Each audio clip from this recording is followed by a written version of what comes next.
Even though Brian Kelly's recruiting class is ranked 59th in the country, all these trophies right here are the product of average players with a lot of hard work and determination.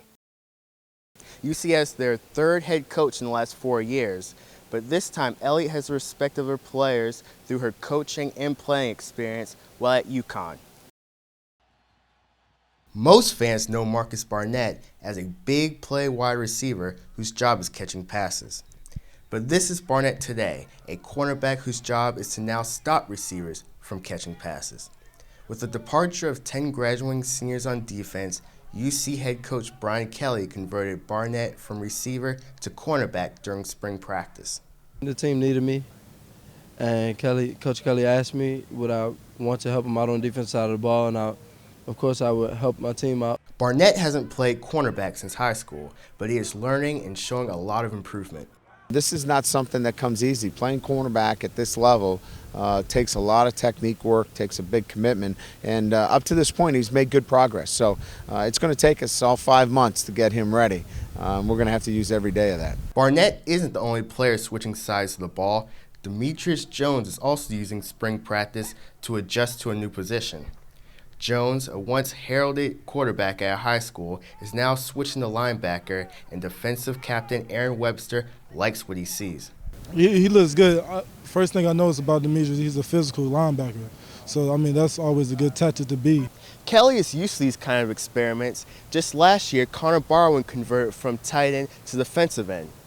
And that paid off as Barwin went on to become first-team All-Big East. Barnett says he's happy with the switch to defense, but wouldn't mind playing on both sides of the ball. Hopefully I get the opportunity to play both ways, if all the fans get in Coach Kelly's ear a little bit for me. From Nippert Stadium, this is David Harding reporting for Uptown.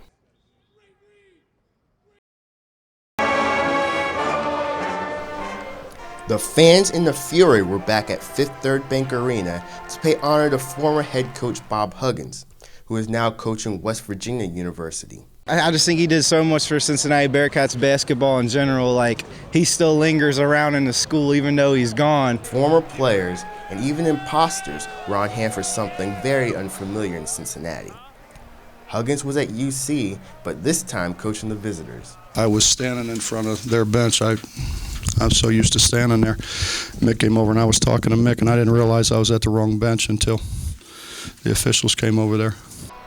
Shortly before the game, UC showed a video tribute dedicated to Huggins' 16 years in Cincinnati, and Bearcats fans gave Huggins an emotional standing ovation. The ovation bringing tears to Huggins' eyes. I couldn't help but tear up and become very emotional, you know, when they did the video board, and I knew I was going to do it, so I didn't want to look, but then I thought it was disrespectful if I didn't look, and I knew it was going to happen when I did look. So many great memories of so many wonderful guys, and so many memories of walking in here with 13-176 and those people just, rooting their hearts out. But with that, there is still a very big game that had to be played.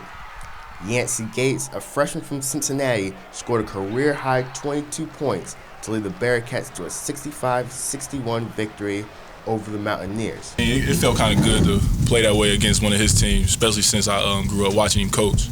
So Huggins walked away losing his second straight game against Mick Cronin, his former assistant.